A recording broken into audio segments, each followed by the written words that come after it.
वो देखते हैं। तो देखिए, अब शुरू करते हैं इंडस्ट्रियल बिल्डिंग। इंडस्ट्रियल बिल्डिंग में बहुत ज़्यादा एज सच देखना नहीं है, बस थोड़ा थोड़ा चीज़ें जानते रहिए। जैसे कि ये मैं हाईलाइटर ले लेता हूँ पहले, कि इसमें कौन सा एलिमेंट क्या है। तो ये जो टॉप मोस्ट ये ऐसे दिख रहा है, ये जो ये गया है, इसको हम लोग बोलते हैं रिज स्ट्रट। ठीक है, इसके पैरेलल, इसके नीचे वाले जो होते हैं इनको हम लोग पर्लिन्स बोलते हैं, इनके पैरेलल जो जाते हैं। ठीक है, ये जो मेंबर्स गए हैं इनको पर्लिन बोलते हैं। ठीक है, ये यहाँ पे रूफ पर्लिन ये दिखा रहा है, रूफ पर्लिन ये है। और राफ्टर्स भी होते हैं, ये राफ्टर्स हैं आपके, ये राफ्टर्स हैं जो पर्लिन पे इंक्लाइन लगे हैं, वो राफ्टर्स हैं। ये राफ्टर्स हैं। फिर बचे हमारे ब्रेसिंग्स आपके कॉलम में भी हो सकते हैं, ब्रेसिंग्स आपके राफ्टर्स के बीच में भी हो सकते हैं, रूफ़ पे भी हो सकते हैं। देखिए ये रूफ़ में ब्रेसिंग लगी है, ये राफ्टर्स के बीच में अगर ऐसे ब्रेसिंग लग जाए तो राफ्टर ब्रेसिंग हो जाएगी। ये देखिए वॉल ब्रेसिंग है, एक तरफ से, दोनों तरफ से लग जाएगी, डबल ब्रेसिंग हो जाएगी, वॉल ब्रेसिंग। तो अलग अलग तरीके से ब्रेसिंग होती है। फिर अगर दो करस्पॉन्डिंग को जोड़ने के लिए एक कोई छोटा सा रॉड लगाया गया है तो इसको सैग रॉड बोलते हैं, सैग रॉड। ऐसे दो करस्पॉन्डिंग को जोड़ने के लिए लगाया दिया जाता है। लास्ट में ये जो है ईव स्ट्रट है, ये वाला जो दिख रहा है ईव स्ट्रट है या ईव बीम। ठीक है, एंड सो ऑन, ऐसे करके कई सारे एलिमेंट्स होते हैं जिसमें हम लोग को मोस्टली पढ़ना है पर्लिन्स के बारे में, पर जो कि हम लोगों ने थोड़ा बहुत देख लिया है पीछे भी, लेकिन पर्लिन्स के बारे में हम लोग को ध्यान से यहाँ पे पढ़ना है। ठीक है, आइए देखते हैं बारी बारी।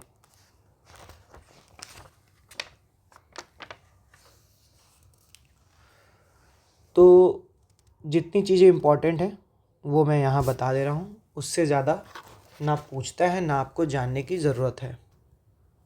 तो देखिए, ये जो शेड है इसी के ऊपर ऐसे शेड लगेगा, टिन, जैसे हम लोग आम भाषा में टिन बोलते हैं या जो भी। तो ये शेड जीआई शेड इस पे लगेगा। तो जीआई शेड ऐसे प्लेस किया जाता है ताकि उस पर जो विंड का वेव प्रेशर आए वो कम आए, या कांटेक्ट एरिया रेन ड्रॉप से जो हो वो कम हो। तो जीआई शेड कुछ ऐसे प्लेस की जाती है। ठीक है, तो आइए हम लोग बारी बारी एक एक चीज़ें ध्यान से देखते हैं। सबसे पहले तो इंडस्ट्रियल बिल्डिंग में जीआई शीट ही क्या है। जीआई शीट जो होती है वो बेसिक एक शीट होती है, आप देखे होंगे ऐसे इंक्लाइन शीट होती है, बीच बीच में ऐसे ऐसे वेवी टाइप की रहती है और इंक्लाइन रहती है, इंक्लाइन रहती है, ऐसे वेवी टाइप की रहती है। तो ये जीआई शीट होती है। ओके, तो जीआई शीट को जो डाला जाता है हम लोग, जो उस पर डाले वेव फॉर्म में होता है, in wave form, in wave form. क्यों? टू गेट मिनिमम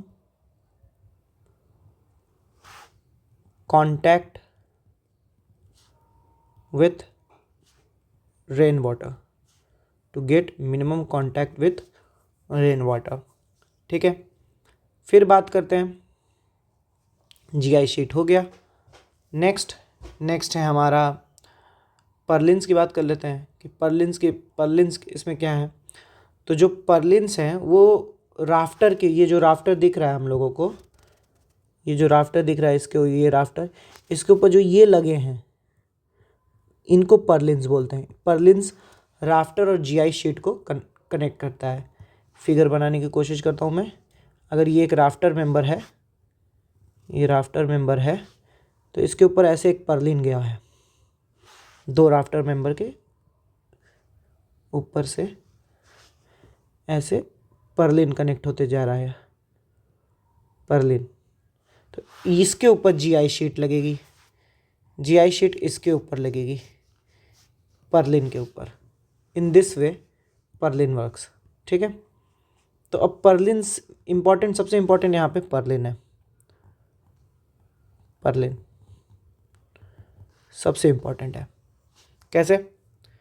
सबसे पहले तो इसको प्रोवाइड किया जाता है तो reduce the effective length of the GI sheet, क्योंकि अगर पूरी की पूरी जीआई शीट को केवल अंत में बांध के रख दो तो उसकी इफेक्टिव लेंथ इतनी ज़्यादा हो जाएगी कि पूरा बकल करेगा, उड़ भी जाएगा वो। तो सबसे पहला काम तो इसका ये है कि reduce the effective length of GI sheet. ठीक है। फिर ये कॉन्टिन्यूस मेंबर होते हैं और ये फैब्रिकेशन कॉस्ट को कॉन्टिन्यूस मेंबर क्यों रखा जाता है कि ताकि फैब्रिकेशन कॉस्ट कम हो। ये कॉन्टिन्यूस मेंबर होते हैं, कॉन्टिन्यूअस मेंबर होते हैं। जैसे आपकी यहाँ देख सकती हैं, ये यहाँ से लेके यहाँ तक पूरा कॉन्टिन्यूअस मेंबर है पर्लिन। ठीक है, ये कंटिन्यूअस मेंबर होते हैं। और पर्लिन्स को हम लोग राफ्टर के ऊपर ऐसे प्रोवाइड करते हैं कि it will subjected to axial force and bending moment, कि केवल ये कॉम्प्रेसिव स्ट्रेसेस के अंदर आए इसमें पर्लिन्स के अंदर। इसको ऐसे रखना है कि इसके अंदर केवल हम लोग कॉम्प्रेसिव स्ट्रेसेस ला सकें। ठीक है, कि purlins should be placed on the panel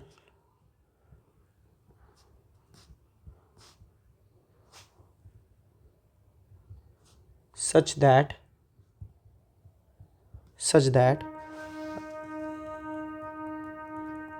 rafter members will be subjected to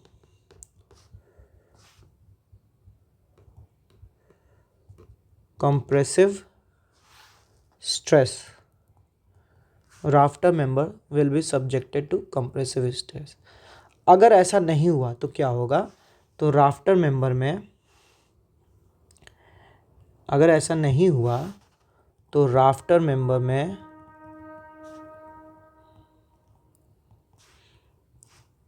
bending भी आने लगेगी, बेंडिंग मोमेंट आ जाएंगे, bending moment and axial compressive force, axial forces आ जाएंगे। ठीक है। अब पर्लिन्स की लेंथ घटाने के लिए, ये तो हमने बात कर ली कि पर्लिन्स, अब पर्लिन भी बहुत लंबा लंबा लगा देंगे तो दिक्कत हो जाएगी। तो पर्लिन्स की लेंथ घटाने के लिए हम लोग सैग रॉड का इस्तेमाल करते हैं। सैग रॉड ऐसे लगा देंगे ताकि दो पर्लिन्स के बीच में कनेक्ट हो जाए और उसकी इफ़ेक्टिव लेंथ को घटा दे। ठीक है, तो पर्लिन्स की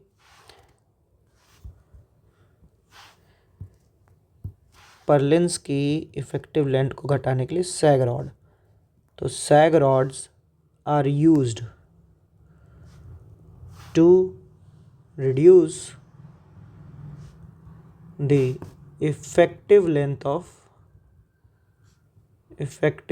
of purlins. Sag rod effective length of purlins को घटाने के लिए काम आते हैं। सैग रॉड जो होते हैं subjected to tensile forces. Sag rod जो होते हैं सब्जेक्टेड टू टेंसाइल फोर्सेस। ठीक है, अब बात करते हैं बेंडिंग मोमेंट के बारे में पर्लिन में।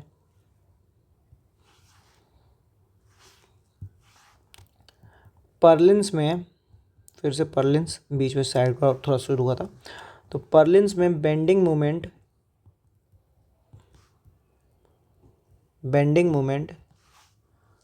हम लोग ऑलवेज अबाउट मेजर एक्सिस लेते हैं।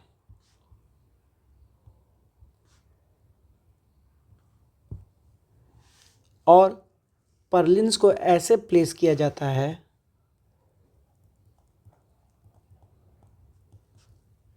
सच अ वे, राफ्टर वाली बात तो है जो सो है कि राफ्टर में केवल कंप्रेसिव स्ट्रेस आने चाहिए, लेकिन पर्लिन्स के लिए खुद के लिए भी क्या है, क्या कंडीशन है कि इन सच अ वे दैट जो फोर्स है, force must pass through shear center of Berlin, shear center of Berlin। इसका कारण क्या है, shear center से पास करेगा तो फ़ायदा क्या है, तो आप सबको पता है कि shear center से पास करने में क्या चीज़ नहीं होती है, no torsional, to avoid torsional movement, torsional movement को अवॉइड करने के लिए। ठीक है, ये बात हो गई। आगे बात करते हैं विड्थ या डेप्थ ऑफ पर्लिन की बात कर लेते हैं। इसको एक और स्टेटमेंट बना के पूछता है कि जैसे अगर ये राफ्टर है, ये मान लेते हैं आपका प्रिंसिपल राफ्टर या कोई भी राफ्टर है, ठीक है। और इसके ऊपर शीट है, इसके ऊपर ये एक शीट है, जीआई शीट है, साइड से हम लोग देख रहे हैं। इन दोनों को कनेक्ट कर रहा है पर्लिन, एक एंगल सेक्शन पर्लिन का ये और एक एंगल सेक्शन पर्लिन का ये, कुछ इस टाइप का, यहाँ बोल्ट या रिवेट, यहाँ बोल्ट या रिवेट, यहाँ बोल्ट या रिवेट, ऐसे। तो ये विड्थ या डेप्थ के फॉर्म में भी पूछ सकता है कि डेप्थ ऑफ पर्लिन या विड्थ ऑफ पर्लिन, या मैं इसमें स्टेटमेंट लिख देता है width of angle used in purlin, width of angle used in purlin perpendicular to the roof covering and width of angle used in purlin parallel to the roof covering। तो ये parallel है कि roof covering से, और ये perpendicular है, perpendicular है। तो मैं एक बार फिर से बता दे रहा हूँ, ये राफ्टर था हमारा, ये हमारा शीट थी, जीआई शीट या रूफ कवरिंग, ठीक है। और ये बीच में पर्लिन है हमारे, एंगल शेप, एंगल पर्लिन है हमारे। तो इनका जो विड्थ है perpendicular to the roof covering, वो हमारा नीले पेन से लिख दे रहा हूँ, वो हमारा greater than equal to L/45 होना चाहिए, और पैरेलल वाला greater than equal to L/60 होना चाहिए, where L is the span of purlin, L जो है स्पैन ऑफ पर्लिन है। एक बार फिर से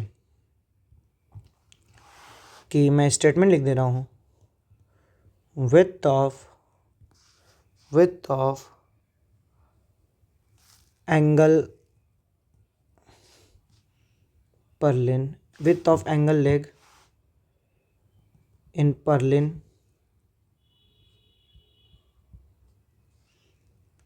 Perlin perpendicular to roof covering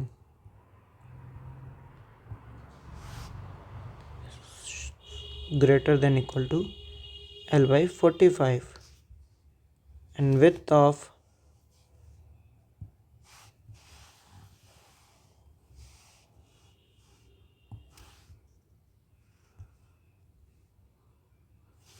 यहाँ पे बस चेंज हो जाएगा, परपेंडिकुलर की जगह पैरेलल, और यहाँ 45 की जगह 60। तो इसी परपेंडिकुलर वाले को कभी कभी केवल कभी कभी केवल डेप्थ ऑफ पर्लिन बोल देता है, और पैरेलल वाले को विड्थ बोल देता है। मैक्सिमम बेंडिंग मोमेंट का भी क्लॉज है, मैक्सिमम बेंडिंग मोमेंट, इसका भी क्लॉज है, क्या कि maximum bending moment should not be WL/10, ठीक है। Where W is total distributed load plus wind load, total load एक तरह से इंक्लूडिंग विंड लोड, और L जो है centre to centre distance between rafter. यहाँ जो L है centre to centre distance between rafter,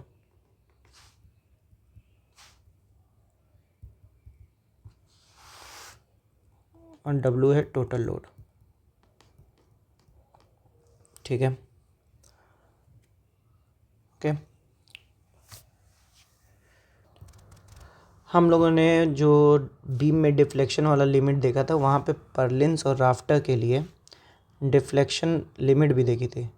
परलिन्स के लिए इलास्टिक और ब्रिटल क्लैडिंग के लिए इलास्टिक एंड ब्रिटल क्लैडिंग के लिए इलास्टिक के लिए था स्पैन अपॉन 150, इसके लिए था स्पैन अपॉन 180, और राफ्टर के लिए क्या था?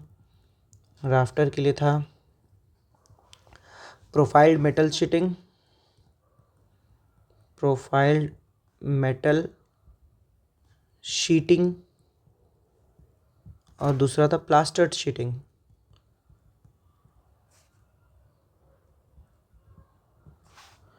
क्या था? स्पैन अपॉन 180 और ये स्पैन अपॉन 240, ये था।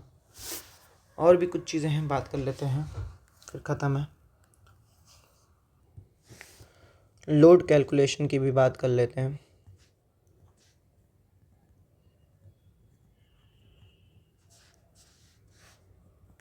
तो देखिए, पहला है कि स्नो लोड, या पहले डेड लोड, डेड लोड से शुरू करते हैं। डेड लोड, डेड लोड, तो डेड लोड के बारे में बोलता है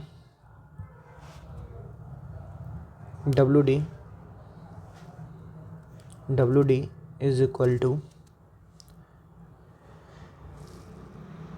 L/3 plus 6 L/3 plus 6 kg per metre square, kg per metre square, ये हो गया। Where L is the length of truss, length of truss, ठीक है।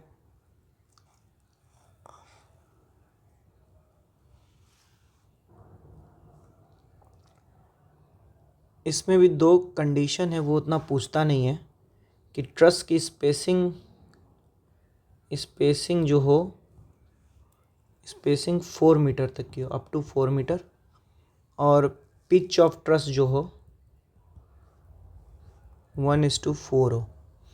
तो ये सेल्फ वेट लेके इतना हो जाता है, L/3 plus 6 L/3 plus 6 kg per metre square. दूसरा आता है लाइव लोड।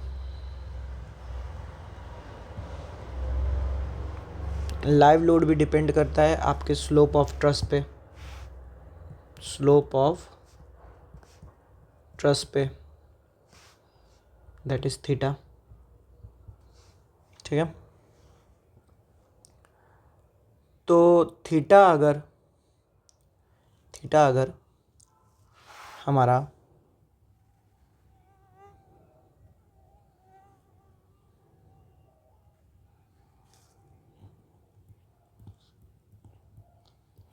हमारा लेस देन 10 डिग्री है और थीटा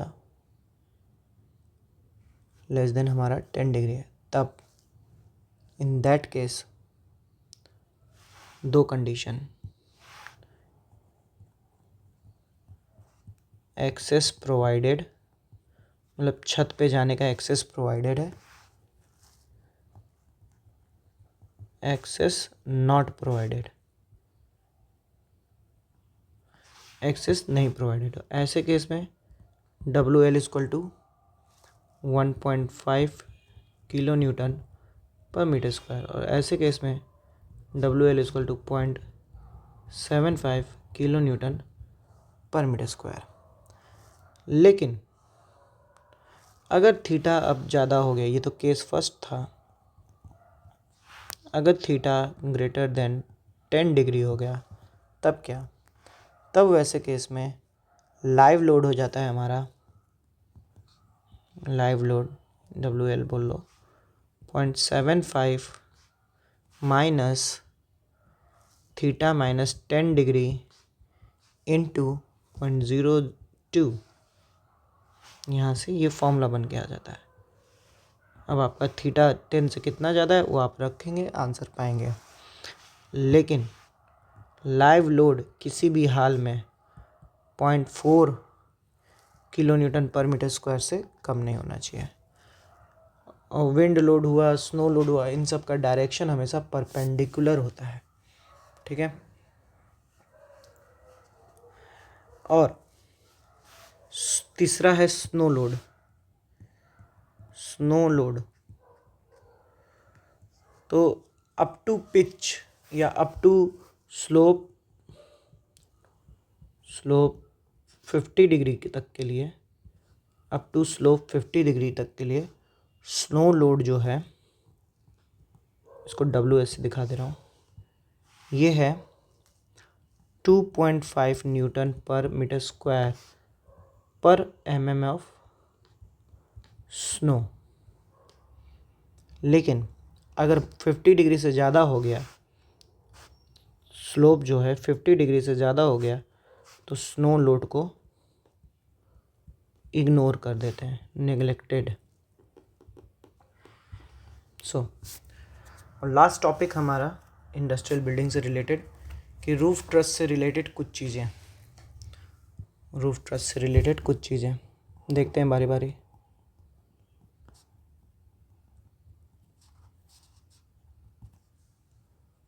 क्या कि रूफ ट्रस इकोनॉमिकल है, economical up to 6 metre length, ठीक है, economical up to 6 metre length. और Pratt Howe and compound Fink truss इस्तेमाल होता है, string truss used for span maximum up to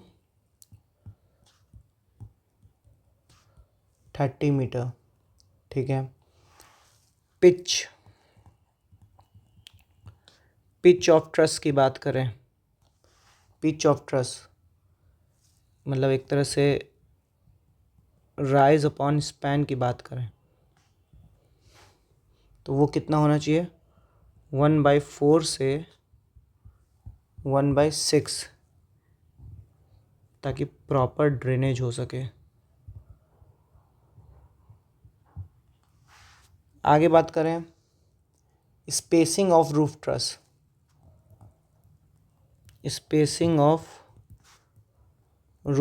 truss, तो वो कितना होना चाहिए?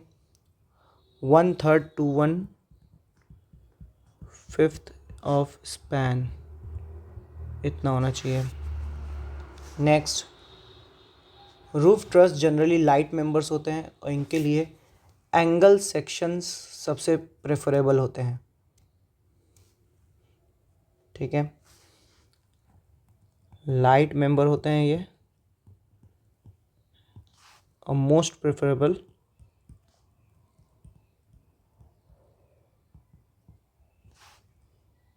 एंगल सेक्शन होते हैं।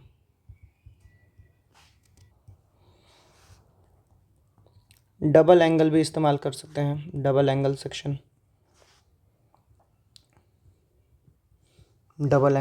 भी इस्तेमाल कर सकते हैं राफ्टर एंड टाइज के लिए। और minimum thickness of gusset plate,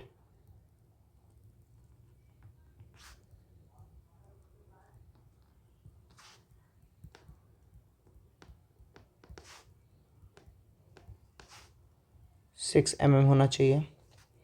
और रिवेट्स कितने इस्तेमाल होने चाहिए? Rivets minimum for connection 2। तो ये हो गया पूरा का पूरा रूफ ट्रस। हमारा रूफ इंडस्ट्रियल बिल्डिंग पूरी कंप्लीट हो गई। ऐसे करके हमारे हिसाब से तो हमने स्टील का कोई ऐसा पोर्शन छोड़ा नहीं है।